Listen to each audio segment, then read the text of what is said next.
राधे राधे दोस्तों, कैसे हैं आप सब। आई होप आप सब अच्छे होंगे। तो दोस्तों, आज मैं 16वां अध्याय कहने जा रही हूँ श्री भागवत कथा का, जिसका नाम है परीक्षित की दिग्विजय तथा धर्म और पृथ्वी का संवाद। सूत जी कहते हैं, शौनक जी पांडवों के महाप्रयाण के पश्चात भगवान के परम भक्त राजा परीक्षित श्रेष्ठ ब्राह्मणों की शिक्षा के अनुसार पृथ्वी का शासन करने लगे। उनके जन्म के समय ज्योतिषियों ने उनके संबंध में जो कुछ कहा था, वास्तव में वे सभी महान गुण उनमें विद्यमान थे। उन्होंने उत्तर की पुत्री इरावती से विवाह किया।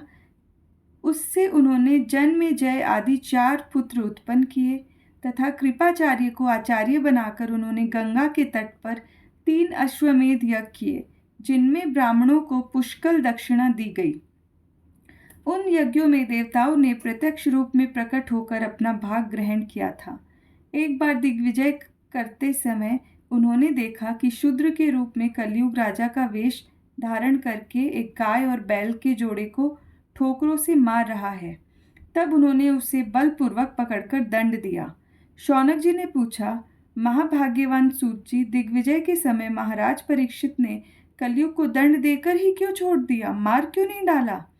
क्योंकि राजा का वेश धारण करने पर भी था तो वह अधम शूद्र ही, जिसने गाय को लात से मारा था।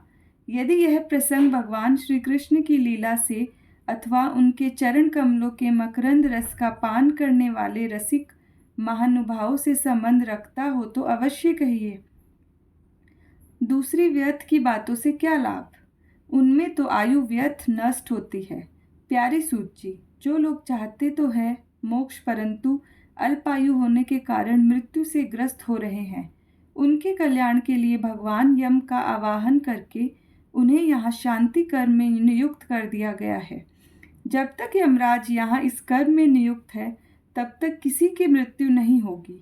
मृत्यु से ग्रस्त मनुष्य लोक के जीव भी भगवान की सुधा तुल्य लीला कथा का पान कर सके, इसीलिए महर्षियों ने भगवान यम को यहाँ बुलाया है।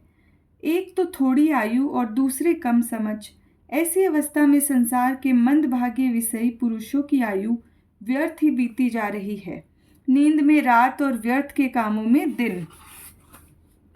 सूत जी ने कहा, जिस समय राजा परीक्षित कुरुजांगल देश में सम्राट के रूप में निवास कर रहे थे, उस समय उन्होंने सुना कि मेरी सेना द्वारा सुरक्षित साम्राज्य में कलयुग का प्रवेश हो गया है। इस समाचार से उन्हें दुख तो अवश्य हुआ, परंतु यह सोचकर कि युद्ध करने का अवसर हाथ लगा, वे उतने दुखी नहीं हुए। इसके बाद युद्धवीर परीक्षित ने धनुष हाथ में ले लिया।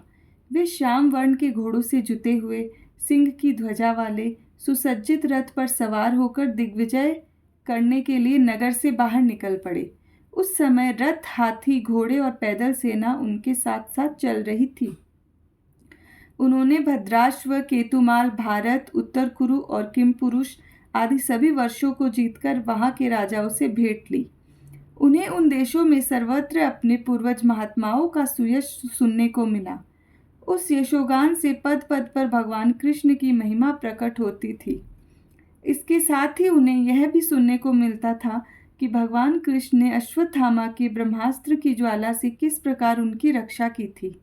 यदुवंशी और पांडवों में परस्पर कितना प्रेम था तथा पांडवों की भगवान कृष्ण में कितनी भक्ति थी। जो लोग उन्हें ये चरित्र सुनाते, उन पर महामना राजा परीक्षित बहुत प्रसन्न होते, उनके नेत्र प्रेम से खिल उठते। वे बड़ी उदारता से उन्हें बहुमूल्य वस्त्र और मणियों के हार उपहार स्वरूप देते। वे सुनते कि भगवान कृष्ण ने प्रेम पर वश होकर पांडवों के सारथी का काम किया, उनके सभासद बने, यहाँ तक कि उनके मन के अनुसार काम करके उनकी सेवा भी की। उनके सखा तो थे ही, दूत भी बने। वे रात को शस्त्र ग्रहण करके वीरासन से बैठ जाते और शिविर का पहरा देते। उनके पीछे पीछे चलते, स्तुति करते तथा प्रणाम करते। इतनी ही नहीं, अपने प्रेमी पांडवों के चरणों में उन्होंने सारे जगत को झुका दिया। तब परीक्षित की भक्ति भगवान कृष्ण के चरण कमलों में और भी बढ़ जाती। इस प्रकार वे दिन दिन पांडवों के आचरण का अनुसरण करते हुए दिग्विजय कर रहे थे। उन्हीं दिनों उनके शिविर से थोड़ी ही दूर पर एक आश्चर्यजनक घटना घटी। वह मैं आपको सुनाता हूँ। धर्म बैल का रूप धारण करके एक पैर से घूम रहा था। एक स्थान पर उसे गाय के रूप में पृथ्वी मिली। पुत्र की मृत्यु से दुखिनी माता के समान उनके नेत्रों से आंसुओं के झरने झर रहे थे। उनका शरीर श्रीहीन हो गया था। धर्म पृथ्वी से पूछने लगा। धर्म ने कहा, कल्याणी, कुशल से तो हो ना, तुम्हारा मुख कुछ कुछ मलिन हो रहा है, तुम श्रीहीन हो रही हो। मालूम होता है तुम्हारे हृदय में कुछ न कुछ दुख अवश्य है। क्या तुम्हारा कोई संबंधी दूर देश में चला गया है जिसके लिए तुम इतनी चिंता कर रही हो? कहीं तुम मेरी तो चिंता नहीं कर रही हो कि अब इसके 3 पैर टूट गए, एक ही पैर पर रह गया है। संभव है तुम अपने लिए शोक कर रही हो कि अब शूद्र तुम्हारे ऊपर शासन करेंगे। तुम्हें इन देवताओं के लिए भी खेद हो सकता है जिन्हें अब यज्ञों में आहुति नहीं दी जाती, अथवा उस प्रजा के लिए भी जो वर्षा न होने के कारण अकाल से पीड़ित हो रही है। देवी, क्या तुम राक्षस सरीखे मनुष्यों के द्वारा सताई हुई आरक्षित स्त्रियों एवं आर्त बालकों के लिए शोक कर रही हो? संभव है विद्या अब कुकर्मी ब्राह्मणों के चंगुल में पड़ गई है और ब्राह्मण विप्रद्रोही राजाओं की सेवा करने लगे हैं, और इसी का तुम्हें दुख है। आज के नाम मात्र के राजा तो 16 आने कलयुग हो गए हैं। उन्होंने बड़े बड़े देशों को भी उजाड़ डाला है। क्या तुम उन राजाओं या देशों के लिए शोक कर रही हो? आज की जनता खान पान, वस्त्र, स्नान और स्त्री सहवास आदि में शास्त्रीय नियमों का पालन न करके स्वेच्छाचार कर रही है। क्या इसके लिए दुखी हो? माँ पृथ्वी, अब समझ में आया, हो न हो तुम्हें भगवान कृष्ण की याद आ रही होगी, क्योंकि उन्होंने तुम्हारा भार उतारने के लिए ही अवतार लिया था और ऐसी लीलाई की थी जो मोक्ष का भी अवलंबन है। अब उनकी लीला स्मरण कर लेने पर उनके परित्याग से तुम दुखी हो रही हो। देवी, तुम तो धन रत्नों की खान हो। तुम अपने क्लेश का कारण, जिससे तुम इतनी दुर्बल हो गई हो, मुझे बतलाओ। मालूम होता है बड़े बड़े बलवानों को भी हरा देने वाला काल ने देवताओं के द्वारा वंदनीय तुम्हारे सौभाग्य को छीन लिया है। पृथ्वी ने कहा, धर्म, तुम मुझसे जो कुछ पूछ रहे हो वह सब स्वयं जानते हो। जिन भगवान के सहारे तुम सारे संसार को सुख पहुंचाने वाले अपने चारों चरणों से युक्त थे, जिनमें सत्य, पवित्रता, दया, क्षमा, त्याग, संतोष, सरलता, शम, दम, तप, समता, तितिक्षा, उपरति, शास्त्र विचार, ज्ञान, वैराग्य, ऐश्वर्य, वीरता, तेज, बल, स्मृति, स्वतंत्रता, कौशल, कांति, धैर्य, कोमलता, निर्भीकता, विनयशील, साहस, उत्साह, बल, सौभाग्य, गंभीरता, स्थिरता, आस्तिकता, कीर्ति, गौरव और निरहंकारता, ये 39 अप्राकृत गुण तथा महत्वाकांक्षी पुरुषों के द्वारा वांछनीय और भी बहुत से महान गुण उनकी सेवा करने के लिए नित्य निरंतर निवास करते हैं, एक क्षण के लिए भी उनसे अलग नहीं होते।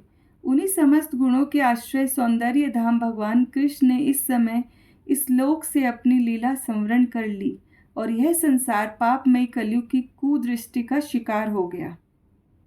यही देखकर मुझे बड़ा शोक हो रहा है।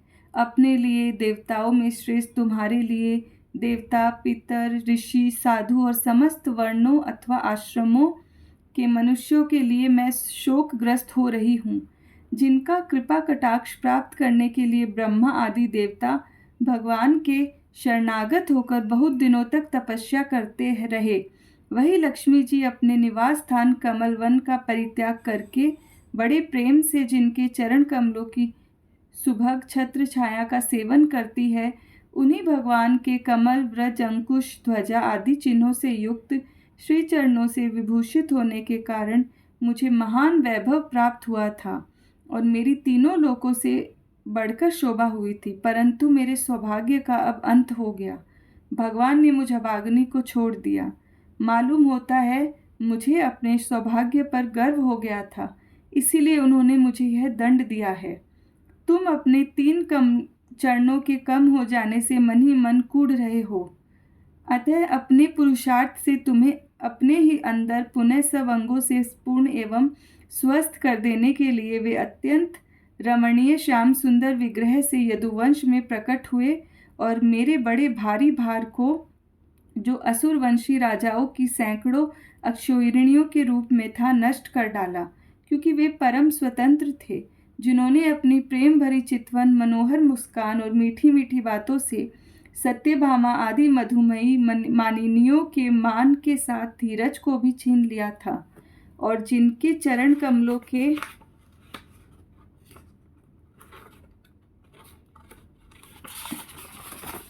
स्पर्श से मैं निरंतर आनंद से पुलकित रहती थी, उन पुरुषोत्तम भगवान कृष्ण का विरह भला कौन सह सकती है।